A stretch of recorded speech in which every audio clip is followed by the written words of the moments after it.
Welcome back. With us right now is author Diane Masson, and she's been with us several times talking about, well, your senior housing options. And your book is right here. There you go. Also, you have a website, tipstoseniors.com. Nice to see you.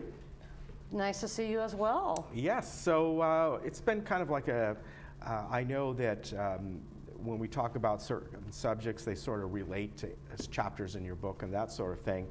And today we're going to talk about future health care costs and how they can be detrimental to your assets and how you need to prepare. Of course, we don't know in general what health care costs may be, but they never go down, do they? I don't care who is running the show. They never really seem to go down much, so you have to prepare, right? Yes, the costs just keep going up for health care, and people have no idea when they're living in their home, and I think a lot of people don't want to think about future health care costs. Mm-hmm.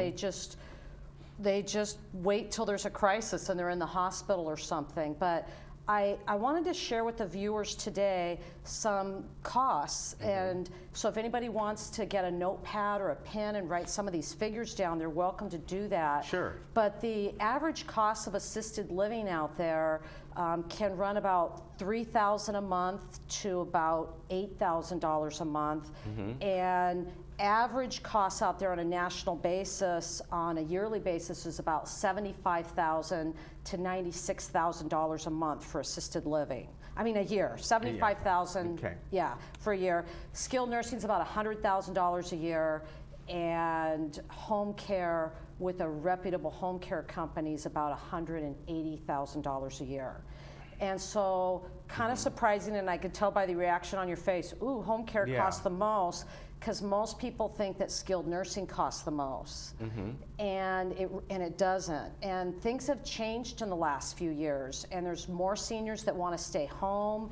They're bringing in home care. A lot of people are paying people under the table, and eventually that's going to catch up with them. And if the government finds out, they are going to be liable for all the back payroll taxes for that home care.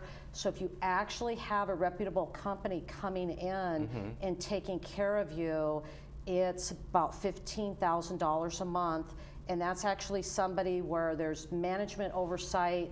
They're coming in and overseeing the caregiver, making sure they're doing a good job. Because a lot of people don't think about, oh my gosh, I have one single caregiver coming in and taking care of me. If you're not feeling good, they could just take over your whole life.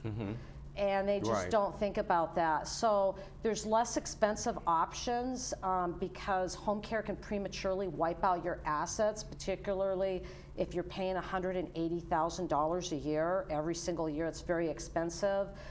So assisted living is still very expensive, running about $75,000 to $96,000 a year, but it's half of what home care is. Right.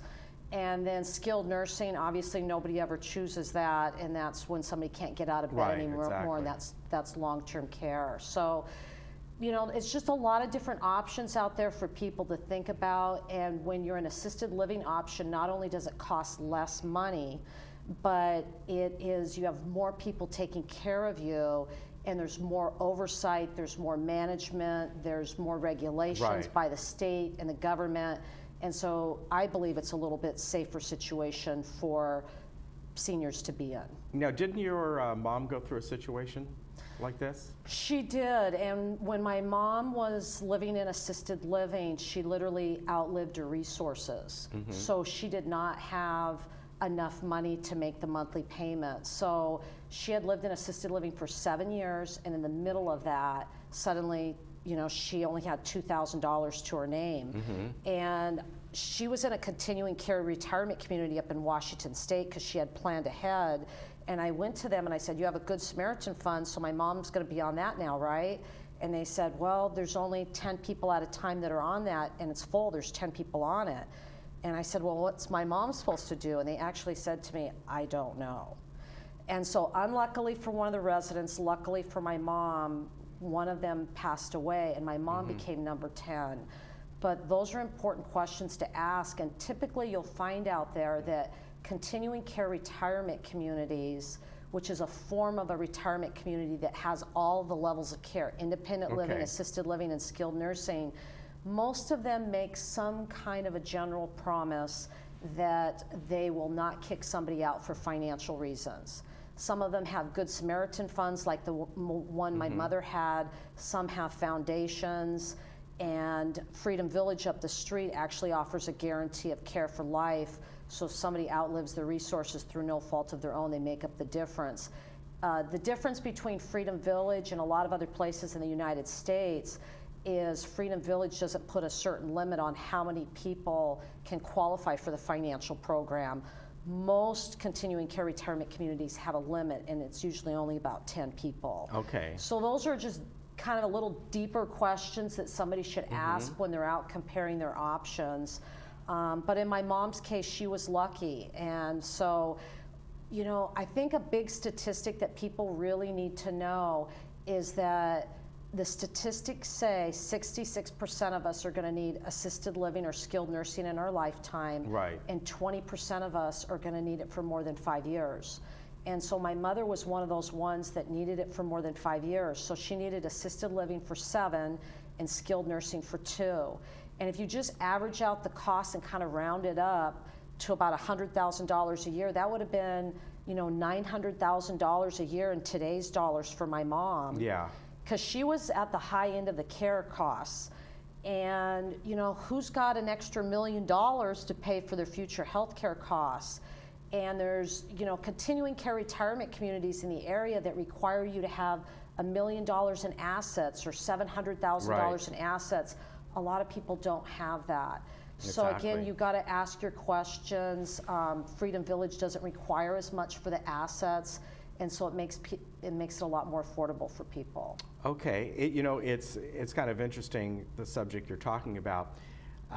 It's very similar to a guest we have on frequently, a financial advisor, and he talks about your retirement planning. He goes, well, tell me how long you're going to live, and I can tell you exactly what you need to do. But neither one of us can do that, so we have to prepare. And it's kind of the same thing, right? As far as, you know, the good news is your mom lived long. Is she still alive, by the way? No, she passed away. But she lived longer than, you know, that's the good part. But it's kind of like your retirement savings in general. You know, most people tend to outlive those things. And I understand your mother-in-law is she an assisted living? She's in a licensed Okay. assisted living community for memory care, and they unfortunately waited for a crisis because they wanted to stay in their home because they were going to be fine. And when my father-in-law had a heart attack, she ended up having a psychotic episode and eloping, and the police had to bring her back because she had dementia. And so she wasn't okay by herself. And so it was just unfortunate they didn't plan ahead, because if she had been in a supportive environment, none of all the things that happened to her never would have happened. And so now she's in a licensed assisted living community for memory. She's paying $8,000 a month, and she has to pay that or more for the rest of her life. Wow. And so the real question is, does she have enough money to pay for that? And I don't know. It's going to depend on how long she lives. Right, exactly. So a lot of people don't realize that the government has, you know, no options if you need long-term assisted living. Medicare does not pay for long-term assisted living. Medicare does not pay for long-term skilled nursing. Right.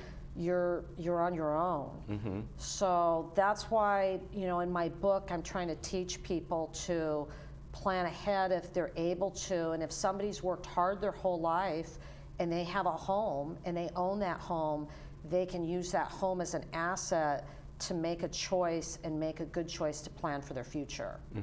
Okay. And you talked about, obviously, in your book here. And you can get this on Amazon if you'd like, or you can also on Amazon, you can get the actual book or the actual electronic book, if you like that as well. And online, tipstoseniors.com, and I imagine from there they can click on to get the book as well, right? Yes, and I have lots of more free information on tipstoseniors.com. Okay, very good. So pick that up, and it's an easy read, and there's little drawings, Diane in here, right? Who did the illustrations? Steve Hartley did all the illustrations in there. All right, very good. Good to see you. Great to see you as well. You take care, and we'll be right back.